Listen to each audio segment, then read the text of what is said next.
Segundo Samuel 6, a gente vai ler a partir do versículo 1.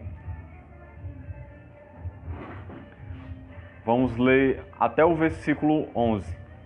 Diz assim a palavra de Deus: Tornou Davi a juntar todos os escolhidos de Israel, em número de 30.000. Dispôs-se e com todo o povo que tinha consigo, partiu para Baalá de Judá, para levarem de lá para cima a arca de Deus, sobre a qual se invoca o nome do Senhor dos Exércitos, que se assenta acima dos querubins. Então deixa eu dar uma breve explicação para vocês. Davi tinha acabado de assumir o reinado, tinha acabado de se tornar rei de Israel. E então ele toma a decisão de levar a arca de Deus para Jerusalém. Quando diz aqui de lá para cima, é porque Jerusalém ficava num ponto alto. Então quem vinha de outros lugares sempre tinha que subir para Jerusalém. E a arca estava nessa cidade chamada Baalá de Judá. A arca de Deus ela tinha sido roubada em outro momento pelos filisteus. E depois ela foi devolvida porque Deus estava mandando juízo sobre os filisteus por causa que eles tinham roubado a arca de Deus. E a arca estava na casa de uma pessoa. Não era o local adequado, né, onde a arca de Deus deveria estar. E Davi, sabendo disso, ele mandou que trouxessem a arca de Deus dessa cidade de Baalá para poder levarem para Jerusalém, que era a cidade que Davi tinha escolhido para ser a sede do seu governo, a cidade de Jerusalém. Então, como diz aqui, a arca é o local onde se invoca o nome do Senhor dos Exércitos, que se assenta acima dos querubins. Por que se expressa dessa maneira aqui a palavra? Porque a arca tinha 2 querubins que ficavam numa tampa chamada de propiciatório, era a tampa da arca. Esses querubins ficavam um tocando as asas do outro e a glória de Deus se manifestava naquele local onde a arca ficava. No templo era chamado de Santo dos Santos. Era o local mais sagrado do templo. Era onde a glória de Deus aparecia no momento do sacrifício e Deus se manifestava ali exatamente onde ficava a arca. A arca era o símbolo máximo da presença de Deus em Israel. Era a arca da aliança. Então, Davi queria levar essa arca novamente para Jerusalém. E aqui essa história vai estar relatando exatamente isso, esse episódio, de como foi esse manejo da arca, de como pegaram a arca para poder levar. Só que aconteceu alguns problemas aqui. A gente vai ver no decorrer dessa história e a gente vai analisar exatamente isso e trazer uma aplicação para a nossa vida hoje. Vamos continuar lendo o versículo de número 3, do mesmo capítulo. Puseram a arca de Deus num carro novo e a levaram da casa de Abinadab, que estava no outeiro. E Uzá e Aiô, filhos de Abinadab, guiavam o carro novo. Olha só, pegaram a arca de Deus e colocaram num carro novo. Carro aqui era como se fosse uma carroça, puxada por bois, por animais. Eles colocaram a arca nessa carroça. Só que quando a gente vê, eu vou ler um texto aqui para vocês, lá de Êxodo. Se vocês não quiserem, não preciso nem abrir, mas se quiserem abrir, é Êxodo capítulo 25, do 12 ao 14. Deus ele deu instrução de como a arca deveria ser levada. O interessante é que a arca de Deus ela não poderia ser transportada de qualquer maneira. Você não podia simplesmente pegar a arca, colocar num carro de boi e levar. Deus tinha estabelecido como era a maneira certa de transportar a arca da aliança, que era um objeto sagrado na religião judaica. Então, Êxodo 25, versículo 12, diz assim, eu vou ler a partir do 10. Também farão uma arca de madeira de acácia, de 2 côvados e meio será o seu comprimento, de 1 côvado e meio a largura e de 1 côvado e meio a altura. De ouro puro a cobrirás, por dentro e por fora a cobrirás, e farás sobre ela uma bordadura de ouro ao redor. Então a arca era toda de ouro justamente para simbolizar a santidade, que era esse objeto. E aí no versículo 12 diz: fundirás para ela 4 argolas de ouro e as porás nos 4 cantos da arca. Preste atenção, tinha 4 argolas nos 4 cantos da arca. 2 argolas num lado dela e 2 argolas no outro lado. Farás também varais de madeira, de acácia, e os cobrirás de ouro. Meterás os varais nas argolas aos lados da arca, para se levar por meio deles a arca, através desses varais que se colocavam nas argolas. Os varais ficarão nas argolas da arca e não se tirarão dela, e porás na arca o testemunho que eu te darei. Então, tinham essas argolas e tinham varas, tudo feito, coberto com ouro, porque para que serviam essas varas que eram colocadas nessas argolas? Os sacerdotes eram que levavam a Arca da Aliança. Nenhuma outra pessoa poderia levar a arca. Só aqueles que eram qualificados por Deus para poder levar a Arca da Aliança. E eles não podiam tocar na Arca da Aliança. Por isso que havia esses varais, para eles pegarem. Aqui cada um pegava numa ponta para transportar a arca. Não era em carro, não era em nada, era transportando a pé mesmo, levando, segurando nas varas, que eram colocadas nas argolas. Essa foi a maneira que o próprio Deus estabeleceu como deveria ser levada a arca. Então não existia isso de levar a arca num carro de boi, como Davi fez. Eu quis mostrar esse texto justamente para mostrar para vocês como a Bíblia orientou, o próprio Deus orientou como ele queria que as coisas fossem feitas. Porque Deus é assim, irmãos. Deus, ele deseja certas coisas para a nossa vida, ele mostra como é que a gente tem que buscá-lo, como é que tem que ser o culto, como é que tem que ser tudo o que a gente faz. Ele estabelece os meios e os fins. Ele mostra tudo, ele diz, olha, tem que ser dessa maneira, tem que ser assim, tem que ser assado. Então Deus, ele estabelece tudo. Então vamos continuando para a gente ver o restante da história. Levaram-no com a arca de Deus, da casa de Abinadab, que estava no outeiro. E Aiô ia adiante da arca.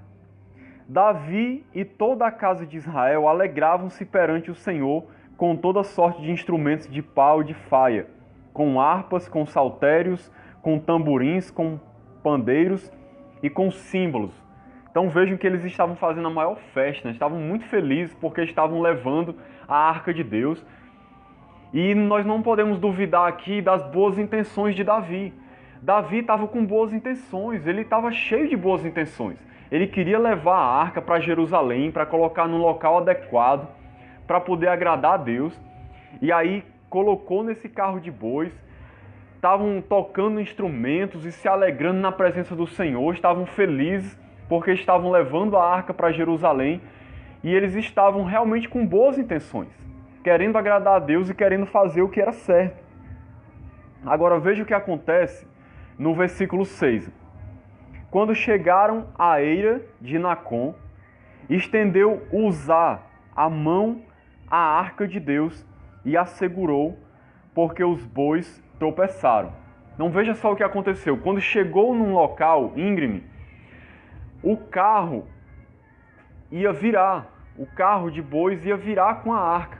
E aí o que foi que aconteceu? Uzá, que era um dos que estavam ajudando a levar, estendeu a mão para poder segurar a arca, para que a arca não caísse. Ele não fez isso por maldade, ele estava cheio de boas intenções, ele estava querendo ajudar, ele estava querendo segurar a arca, porque ele tinha a arca como um objeto sagrado, ele não queria que a arca de Deus caísse no chão, ele não queria que o carro virasse, e ele estava querendo agradar a Deus. Ele achou que estava fazendo certo, que não estava fazendo nada demais. Então ele estende a mão e segura, porque os bois tropeçaram. Agora veja o que acontece no versículo 7.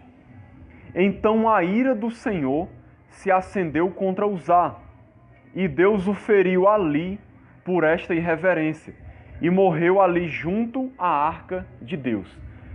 Veja só que coisa interessante, parece uma contradição, mas por que Deus fez isso? Como é que Deus agiu dessa maneira? Quem lê o texto superficialmente chega logo à conclusão de que Deus é um Deus irado, um Deus mau, um Deus ruim. Como é que Deus mata uma pessoa que está querendo segurar a arca dele para não virar? O homem estava querendo ajudar, cheio de boas intenções, e Deus vai e fere ele ali, instantaneamente. E ainda diz que foi uma irreverência, uma falta de respeito, e ali ele morre naquele instante, naquele lugar, junto à arca de Deus. O homem morreu na hora, porque Deus mesmo o feriu. Parece uma coisa difícil de compreender, parece uma contradição. Algumas pessoas podem pensar, por que Deus fez isso? Por que Deus agiu dessa maneira? Vamos ver o restante do texto. Depois eu explico um pouco melhor. Desgostou-se Davi porque o Senhor irrompera contra Uzá, e chamou aquele lugar Pérez Uzá, até o dia de hoje. Temeu Davi ao Senhor naquele dia, e disse, como virá a minha arca do Senhor? Não quis Davi retirar para junto de si a arca do Senhor para a cidade de Davi, mas a fez levar à casa de Obed-Edom, o geteu. Ficou a arca do Senhor em casa de Obed-Edom, o geteu, 3 meses, e o Senhor o abençoou e a toda a sua casa. Porque a arca, ela, como eu disse, simbolizava a presença de Deus. Pelo fato da arca estar na casa desse homem, a casa dele foi abençoada. Então Davi ficou tão desgostoso com tudo que aconteceu, e ele viu que não deu certo o que ele estava fazendo, que ele resolveu não levar para Jerusalém. Ele adiou momentaneamente esse transporte da arca para Jerusalém e resolveu deixar na casa de Obed-Edom, porque ele viu que deu errado alguma coisa, talvez no momento ele não sabia o porquê, e resolveu não continuar com o transporte, deixou a arca na casa desse homem.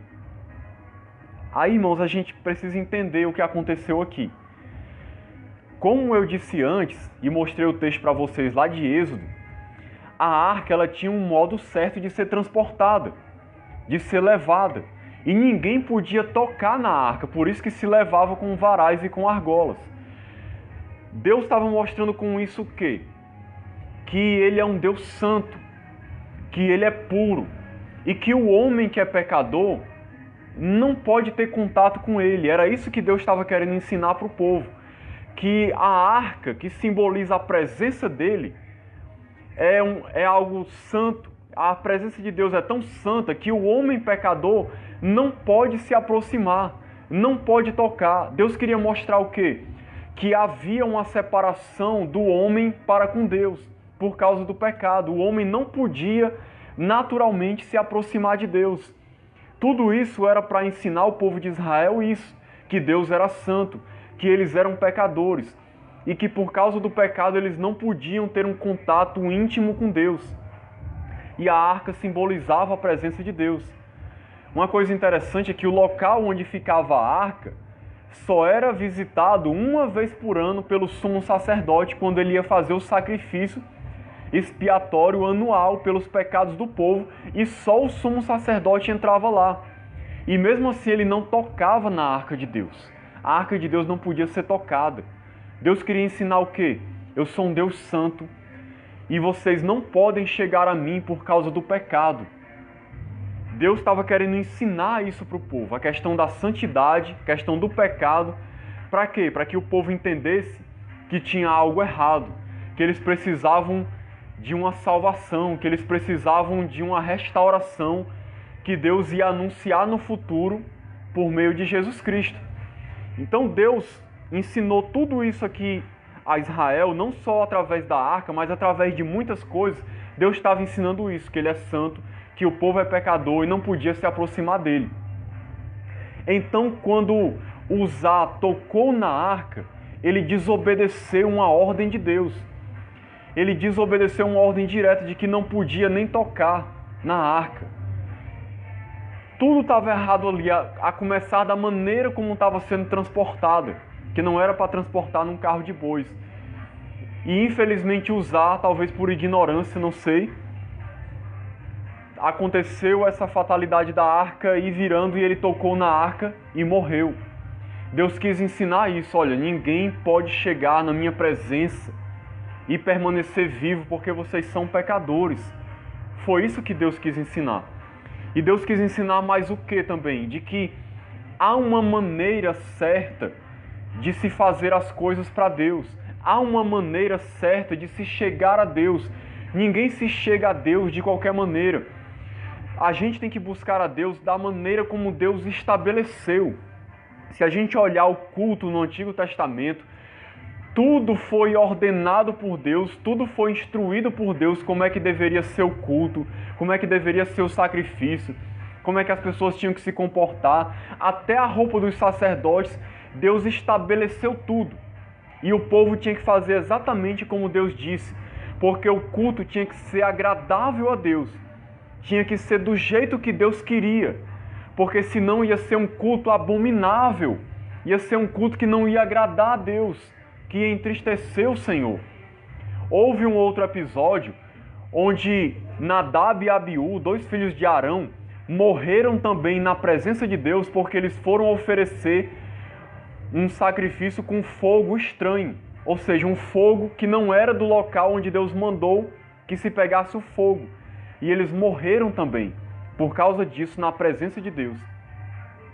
Então, irmãos, o que a gente aprende com tudo isso?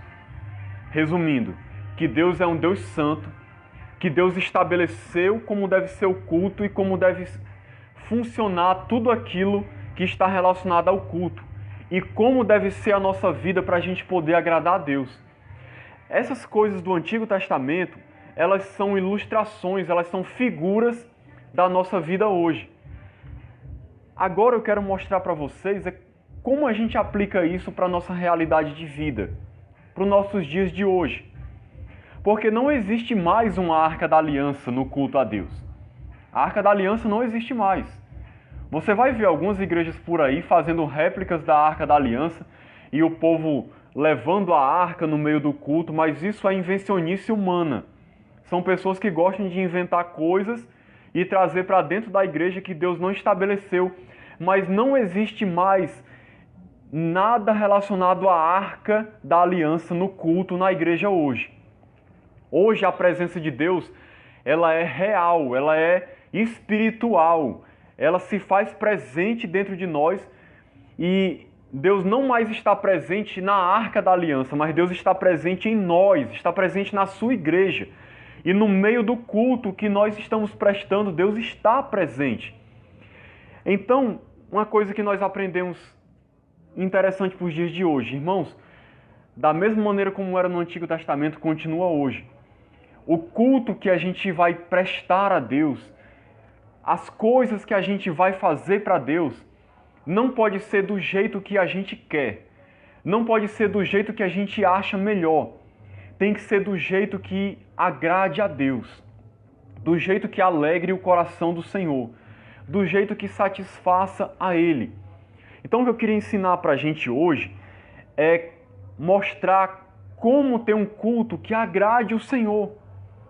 Para a gente não cair no erro de repente, estar cultuando a Deus de uma maneira que não agrada a Ele e Deus não vai receber esse culto.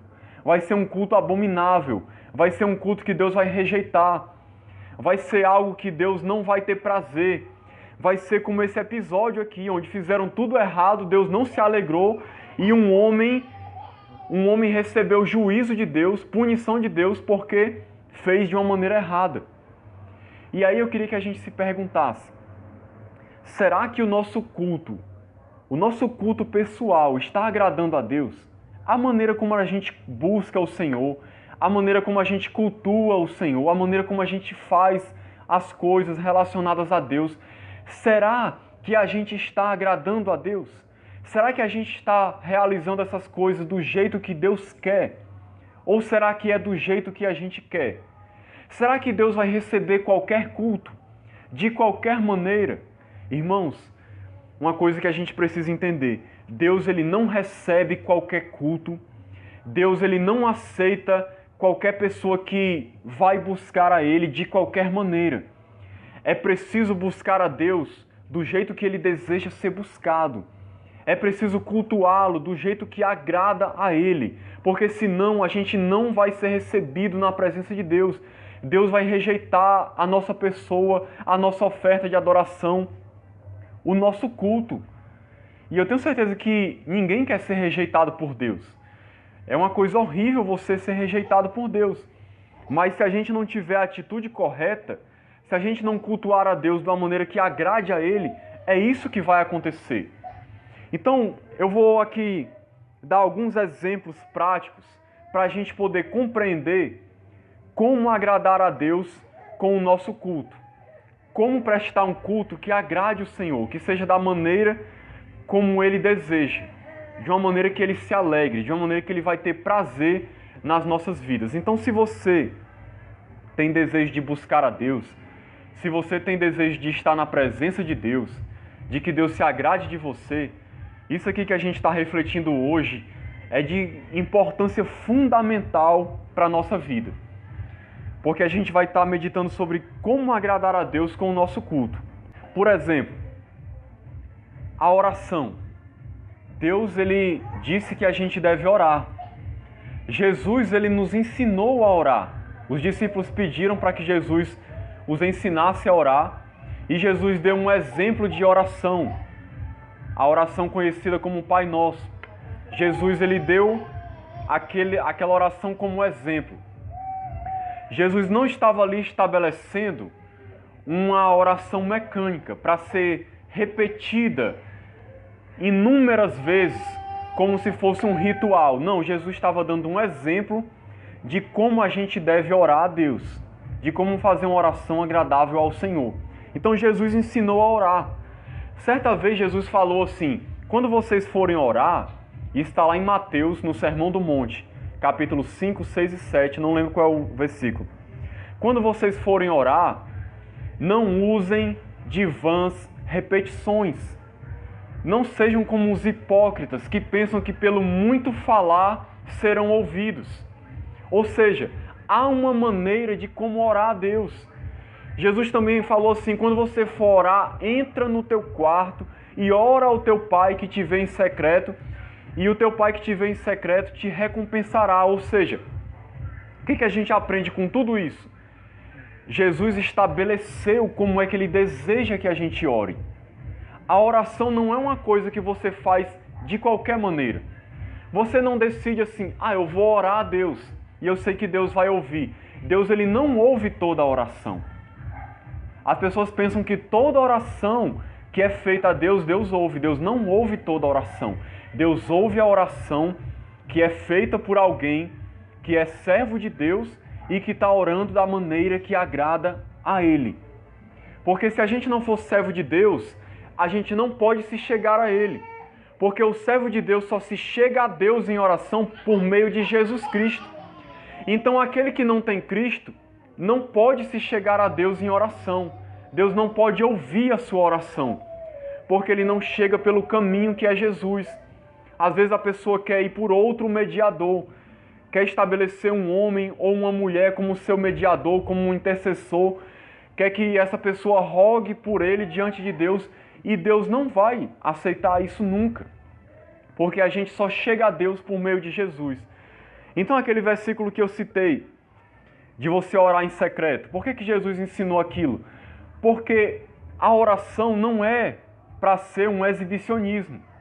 Os religiosos daquela época gostavam de orar nos locais públicos, nas praças, para se exibir para as pessoas, porque eles queriam se mostrar, queriam aparecer. E Jesus estava mostrando o quê? Olha, isso é uma abominação. Quem ora com essa motivação no coração de aparecer, de querer ser bajulado, elogiado pelos outros, Deus não vai receber uma oração dessa. Então, quando você for orar, não se preocupe em querer aparecer. Me busque em secreto, que o Pai vai ouvir aquele que busca em secreto. Isso não quer dizer que é errado uma oração em público. O que é errado é a motivação da pessoa de orar em público para querer aparecer. Por exemplo, se você for orar em público pensando assim: eu vou fazer uma oração, eu vou tentar usar palavras bem bonitas para as pessoas verem que eu sou uma pessoa muito espiritual e que eu estou falando muito bonito diante de Deus. essa oração não vai ser ouvida por Deus. Porque você está orando para aparecer. Está vendo como existe um meio certo de agradar a Deus? Se você fizer o certo de maneira errada, Deus não vai ouvir. A questão das vãs repetições que Jesus falou. Tem gente que pensa que Deus vai ouvir as orações dela se ela repetir muitas vezes a mesma coisa. E aí entra a questão das pessoas fazerem as orações como se fossem repetições mecânicas. As pessoas pegam, por exemplo, o Pai Nosso e acham que se repetirem 50 vezes o Pai Nosso, Deus vai ficar muito feliz porque elas estão repetindo 50 vezes, sendo que elas não estão muitas vezes nem entendendo o que é que elas estão falando, porque elas acham que pelo muito falar, Deus vai se impressionar com aquilo. Olha só, ela repetiu 50 vezes, de joelho, que impressionante, eu vou ouvir. Deus não vai se impressionar com isso.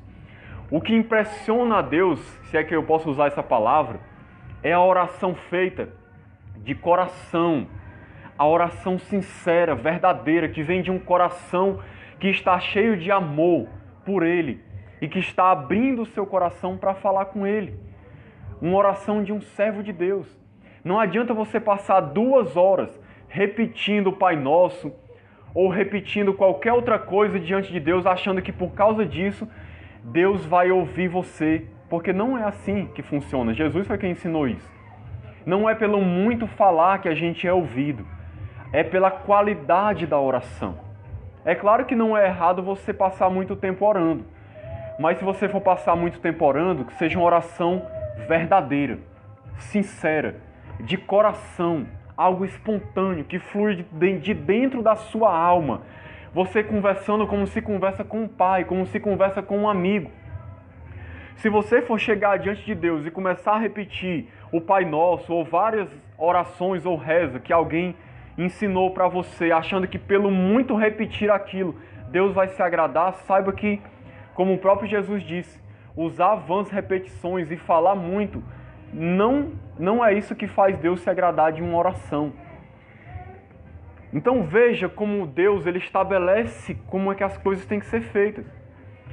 Outro exemplo, a questão da oferta. Muitas pessoas na época de Jesus já tinham isso, iam dar ofertas com o intuito de se exibir. Por isso que Jesus ensinou, não saiba a tua mão direita o que faz a esquerda. Ou seja, quando você for dar uma oferta, uma esmola, uma ajuda para alguém, nem a sua mão direita tem que saber o que a esquerda faz. É claro que Jesus estava usando uma linguagem simbólica, querendo mostrar que não é necessário você se exibir para os outros. Olha, eu estou dando uma esmola. Olha, eu ajudei o fulano de tal. Olha, eu dei 1 quilo de alimento para aquela pessoa. Olha, eu dei tanto de oferta na igreja. Esse tipo de coisa não agrada a Deus. Olha, eu dei R$1.000 para aquela pessoa. Eu fiz isso na igreja, eu ajudei nisso. Deus ele não se agrada disso. Essa oferta não agradou a Deus, porque a pessoa deu a oferta com o intuito de se mostrar, de se exibir, de querer mostrar o quanto ela é boa, o quanto ela é espiritual, o quanto ela é caridosa. Então essa oferta para Deus não valeu de nada. Veja que o que importa para Deus não é só você dar uma oferta, mas é o como você faz aquilo. Não importa para Deus somente você ajudar alguém, mas como você está ajudando, por que você está ajudando. É para aparecer? É para se exibir para os outros? Deus não vai se agradar disso. Como diz lá em 1 Coríntios, ainda que eu dê tudo que eu tenho para os pobres, se não for por amor, nada disso me valeria. Ou seja, o que importa é o amor, é o desejo sincero de ajudar, não de aparecer, não de se exibir para os outros. Os fariseus eram mestres em querer aparecer para as outras pessoas. Por isso que Jesus criticou eles muitas vezes, por causa desse desejo deles de aparecer tanto. Quer ver um outro exemplo? A questão da Bíblia. Tem gente que pensa assim, eu vou passar 1 hora lendo a Bíblia. Vou ler 20 capítulos hoje. Aí começa a ler sem nem meditar, nem refletir no que está lendo. Começa a ler um livro todinho da Bíblia. Passa 2 horas lendo a Bíblia E aí quando ele fecha a Bíblia, se alguém chegasse para ele e perguntasse o que foi que você aprendeu, ele não ia saber dizer, porque ele não absorveu nada. Porque acha que ler a Bíblia é o que importa é ler. Para Deus o que importa não é você ler. Para Deus o que importa é como você lê. A Bíblia sempre tem a recomendação de que a gente deve meditar na palavra de Deus. A gente deve ouvir com atenção os ensinamentos de Deus e guardar no coração. Mesmo que você leia num dia um versículo só. Veja que interessante isso. Ainda que você leia um versículo só, num dia todo, se você ler aquele versículo e realmente aprender, guardar no coração e praticar aquilo na sua vida, vai valer muito mais do que você ler a Bíblia todinha e não entender nada. Não importa para Deus você passar o dia todo lendo a Bíblia se você não aprender nada. Então como é que você lê a Bíblia? Você tem que ler meditando, refletindo, dizendo para Deus: Senhor, fala comigo. Senhor, me ensina. Senhor, se revela a mim. Me ajuda a compreender a Tua palavra. Aí você lê um versículo e fica meditando, fica refletindo, fica pensando naquilo, procurando compreender. É assim que Deus quer que a gente busque a Ele. Ele quer que a gente medite na Sua lei. Não simplesmente ler a palavra, mas meditar na palavra. Pouquíssimas pessoas fazem isso. Geralmente as pessoas leem a Bíblia, mas elas não meditam na Bíblia, elas não refletem sobre o que elas estão lendo. Então não adianta nada. Não pense que Deus vai ficar pensando assim: ah, eu estou feliz com aquele meu servo, ele leu a Bíblia hoje. Isso não importa para Deus se você leu a Bíblia. Deus ele quer saber se você realmente aprendeu alguma coisa. É isso que importa para Ele. Ele não se importa se você orou. Ele quer saber se você realmente orou verdadeiramente de coração. Jesus dá outro exemplo também quando ele diz assim, que o Pai procura verdadeiros adoradores que o adorem em espírito e em verdade. Veja que Deus estabeleceu como é que a adoração tem que ser. Tem que ser em espírito, ou seja, algo que vem de dentro do seu espírito. E tem que ser em verdade, ou seja, uma adoração verdadeira. Uma adoração sincera, algo real. Não é para ser um teatro, um fingimento. Tem pessoas que às vezes ficam dentro das igrejas, nos cultos, gritam aleluia, glória a Deus. E às vezes dentro do coração delas, aquilo ali não é sincero, não é verdadeiro. Ela está gritando por gritar, porque alguém está gritando também. A adoração verdadeira para Deus é aquela que vem do fundo da sua alma. Que você está adorando lá de dentro do seu ser, porque você realmente entende quem Deus é e você está com vontade de exaltá-lo, de glorificá-lo, de engrandecer o nome dele. E aí você faz isso de todo o seu coração e de uma maneira verdadeira, não de uma maneira hipócrita para aparecer, para receber elogios, para ser reverenciado pelos outros. Vocês estão entendendo como existe uma maneira como Deus deseja que a gente o busque? A gente não pode buscar a Deus de qualquer maneira, senão a gente vai estar até perdendo o nosso tempo. Tem muita gente que está perdendo o seu tempo, às vezes, porque está oferecendo um culto a Deus que não agrada a Ele. Tem que ser algo verdadeiro, tem que ser algo feito da maneira correta, tem que ser do jeito que Deus estabeleceu. Quando eu vou, por exemplo, também servir as pessoas, ajudar as pessoas, seja de qualquer maneira, qual deve ser a minha motivação? Glorificar o nome de Jesus e ajudar os outros por amor. Porque eu estou vendo a necessidade e eu quero ajudar a pessoa. Seja como for, com um conselho, ou com ajuda financeira, ou doando o seu tempo. Tem que ser um serviço real e verdadeiro. Se Deus olhar para o nosso coração e ver que a gente está servindo com algum interesse de aparecer, de receber glória, de receber algum retorno, de receber alguma coisa em troca, esse serviço não vale de nada.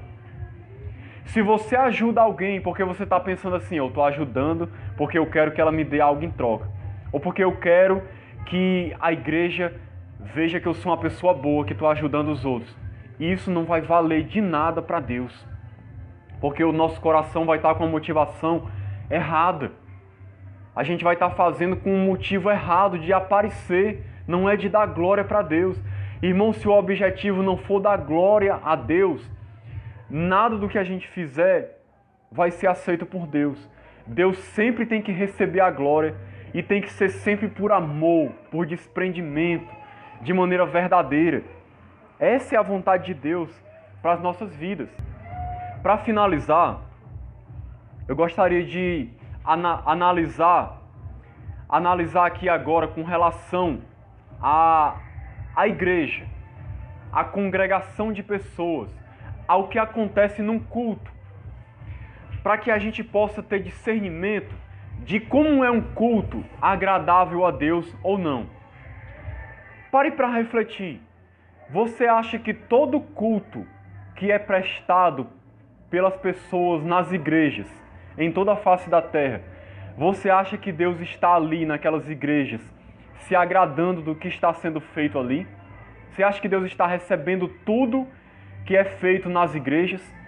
Basta você se reunir, várias pessoas, numa igreja. Eu não gosto nem de usar muito essa expressão, porque a igreja é o conjunto de pessoas. Mas como a gente conhece o prédio por igreja, eu vou me referir ao prédio como igreja.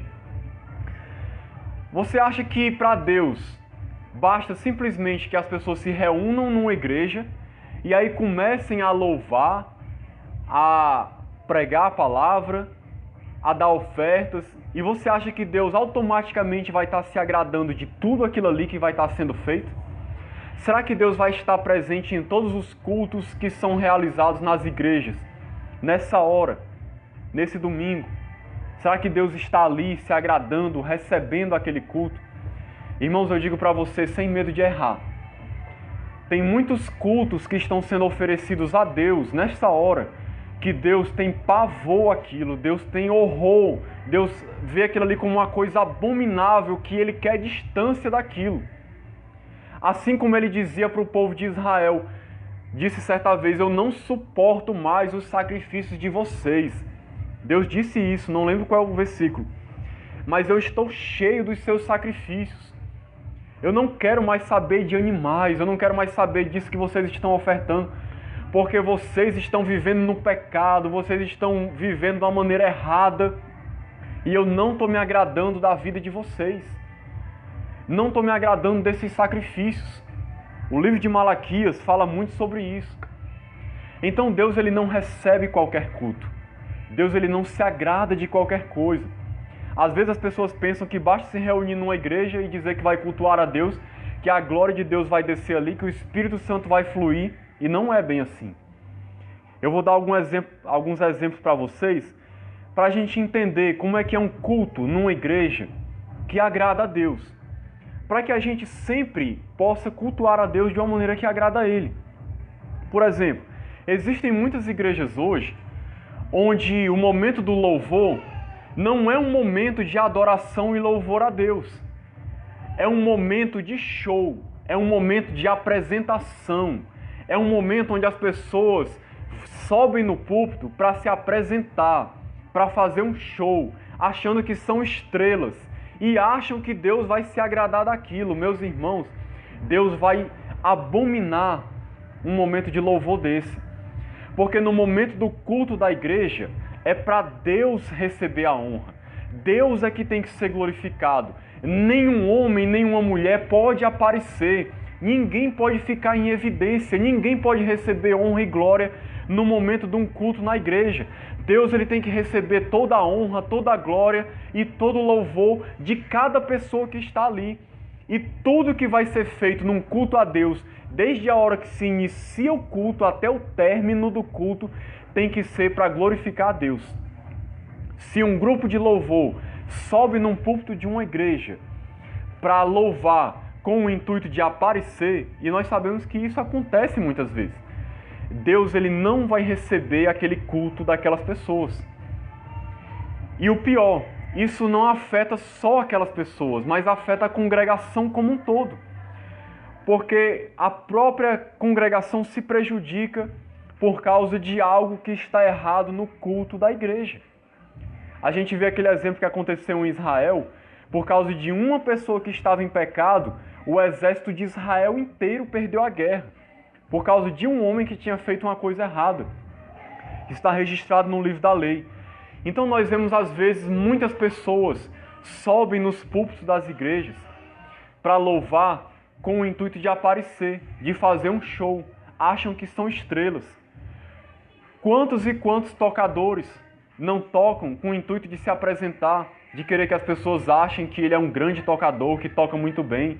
Ou muita gente que vai cantar porque ele pensa que eu tenho uma voz muito bonita, eu quero que as pessoas vejam o quanto a minha voz é bonita. Isso é uma abominação para Deus, irmãos. E infelizmente isso acontece muito. Quer ver uma maneira de você reconhecer isso numa igreja? Às vezes no momento do louvor numa igreja, o barulho do som é insuportável. E você já parou para pensar por que é daquele jeito? Porque as pessoas querem que o som do seu instrumento seja ouvido até lá na China. Eles não conseguem suportar um culto onde o instrumento esteja tocando baixo, porque ele acha que o instrumento tem que estar aparecendo muito. Então a guitarra é nas alturas, o baixo é nas alturas. Pô, não importa se os tímpanos das pessoas nas igrejas vai ser estourado, porque tem que se aparecer o som que está sendo tocado. E aí as pessoas que estão cantando querem também aparecer e aumentam o volume dos microfones. E aí fica aquela competição de voz e de instrumento. E as pessoas nas igrejas quase ficando surdas, porque o grupo de louvor quer aparecer e quer dar o seu show. Isso é comum. E as pessoas não percebem a abominação que isso é para Deus. Você querer aparecer. Uma vez eu vi uma cantora famosa, de um grupo de louvor famoso, e muito famoso, dizendo que quando eles iam fazer um show, eles brigavam, discutiam mesmo para ver quem ia pegar os melhores lugares no palco.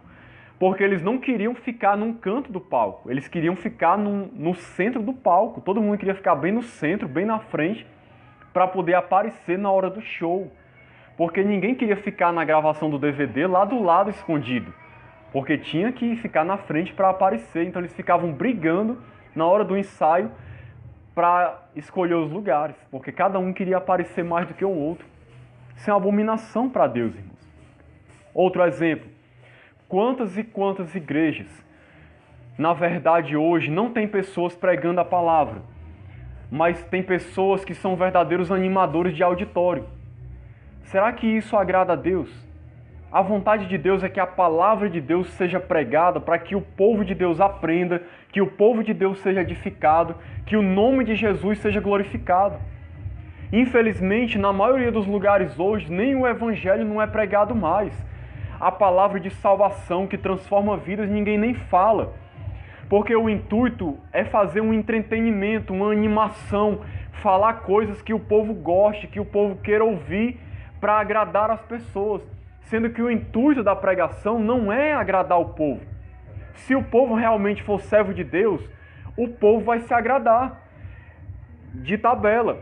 Mas o intuito da pregação é glorificar o nome de Deus. O intuito da pregação é revelar a palavra de Deus para que as pessoas sigam a palavra e obedeçam a Cristo. Esse é o intuito da palavra. Se as pessoas amarem a Deus, elas vão receber. Se elas não amarem, não vão receber. Mas ninguém pode pregar para agradar o povo. E aí muita gente hoje não fala mais em pecado, não fala em arrependimento, não fala em santidade, não fala na volta de Cristo, não fala em renunciar à sua vida, tomar a sua cruz, não fala em novo nascimento, não fala em conversão, não fala em nada disso, porque ele quer agradar. E aí muitas vezes você vê pregadores fazendo show. É muito grito, é muito movimento de braço, é muito pulo, é muita animação de auditório, é muito humor, é muito entretenimento. Porque o objetivo é agradar o povo. Será que Deus se agrada disso? Isso é uma abominação para Deus, irmãos. Isso é uma abominação para Deus. Você vê, por exemplo, também muitas vezes as pessoas sendo exploradas no momento das ofertas. Quantas pessoas são exploradas no momento das ofertas nas igrejas? Porque querem tirar até o tutano do povo. O povo às vezes já miserável, mas como muita gente quer enriquecer às custas do povo, ficam explorando o povo. Olha, dê, senão se você não der, você vai ser amaldiçoado. Se você não der o seu dízimo, Deus vai derramar maldição sobre a sua vida, Deus vai te mandar para o inferno. Dê o seu melhor. Qual é o seu melhor hoje? Será que o seu melhor é só R$1? O seu melhor é só R$2? Deus quer que você dê tudo que você tem. Seja como a viúva pobre. Dê o seu melhor. Nem que você vá para casa a pé. Dê o seu carro, dê o seu salário, dê a sua casa. Quem já não viu isso nas igrejas hoje em dia? Usa-se a palavra de Deus com o intuito de tirar dinheiro das pessoas, de explorar as pessoas. Será que um culto desse agrada a Deus? Isso tudo é uma abominação, irmãos. Muitas vezes, muitos ministérios, muitas igrejas, às vezes, o propósito é dar glória a homens, é enriquecer homens. Muitas vezes o propósito é que pessoas apareçam. O nome de Deus é usado só como um meio de conseguir as coisas, como um meio de arrancar dinheiro, como um meio de prometer cura, de prometer milagre. Aí se usa o nome de Deus. Mas o objetivo não é glorificar a Deus. O objetivo muitas vezes é glorificar os homens, é engrandecer os homens. Isso tudo é abominável para Deus. Um culto, por exemplo, para a gente finalizar esse ponto, um culto baseado nas emoções. Será que é um culto agradável a Deus? Como a gente viu aqui, o culto agradável a Deus é o culto que é a adoração em espírito e em verdade. Tem muita gente nas igrejas hoje que às vezes oferecem a Deus um culto baseado só nas emoções. Você vê gente, por exemplo, pulando, não que isso seja errado, mas se o motivo for só emocionalismo, é errado. Você vê gente rodando, você vê gente caindo no chão, você vê gente gritando, você vê gente se esperneando, você vê gente falando em línguas, fazendo todo tipo de coisa, e às vezes sem ser pelo Espírito de Deus, só por emocionalismo. Se fosse pelo menos uma alegria verdadeira, como Davi, que dançou quando levou a arca, tem mais aqui na frente, porque estava alegre, e aí pulou e dançou de alegria na presença de Deus. Mas muitas vezes o intuito, a motivação do coração não é porque a pessoa está alegre, é só um emocionalismo, é só porque está vendo os outros fazendo. Ah, tá todo mundo caindo no chão, eu vou cair também. Tá todo mundo rodando, eu vou rodar também. Tá todo mundo falando em línguas, eu não sei nem como é que faz isso, mas eu vou tentar imitar aqui também. Tá todo mundo dando glória a Deus, eu vou dar também. Não sabe nem o que significa glória a Deus, nem aleluia. Faz só por emocionalismo, porque tá vendo os outros fazendo. O culto tem que ser, irmãos, em espírito e em verdade, um culto racional, que você entende o que você está fazendo. Pode haver emoções? Pode. Mas essas emoções, elas têm que ser algo que está andando junto com o fluir do Espírito na sua vida. Não um emocionalismo sem a presença de Deus. Então por que eu estou dizendo tudo isso aqui? Para a gente poder saber como é um culto agradável a Deus. Como é que é um culto que agrada o Senhor, tanto na nossa vida pessoal, como um culto público. O culto onde está todo mundo reunido. E tudo isso que eu falei aqui, irmãos, é claro, é óbvio que a gente deseja fazer aqui exatamente o contrário dessas coisas. O nosso desejo para a honra e glória do Senhor é que a gente possa prestar um culto aqui, nessa congregação, que realmente agrade a Deus, que glorifique o Senhor, que tudo seja feito movido pelo Espírito Santo e para glorificar o nome de Jesus. Nós somos carentes disso nos dias de hoje, irmãos. Infelizmente, muitas vezes os cultos nas igrejas estão afastados da vontade de Deus. E cada um de nós aqui, a gente vai ser uma peça nesse quebra-cabeça, onde nós todos juntos, somados, reunidos aqui como igreja, nós podemos começar algo diferente. Nós podemos começar algo para realmente agradar a Deus. um momento de louvor, de adoração verdadeira, onde não vai existir pessoas querendo aparecer. Um dia eu desejo que tenha pessoas aqui louvando, um grupo de louvor, mas tudo, em nome de Jesus, vai ser orientado para que a glória seja dada para Deus, não para homens. O momento da palavra, no que depender de nós, o meu desejo é que seja um momento de edificação, de crescimento, que nunca haja nenhuma pessoa aqui, nem eu, nem ninguém, que o objetivo seja receber glória para si mesmo. Nós precisamos, irmãos, somos carentes nos dias de hoje, de igrejas onde Deus verdadeiramente é adorado e onde Deus se agrada.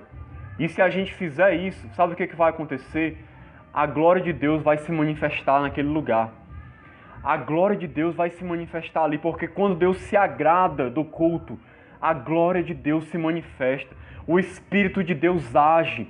O Espírito de Deus transforma as pessoas. Há mudança de vida. Mas quando Deus é colocado de escanteio, não acontece nada. As pessoas não mudam. As pessoas não crescem, porque Deus foi colocado de lado.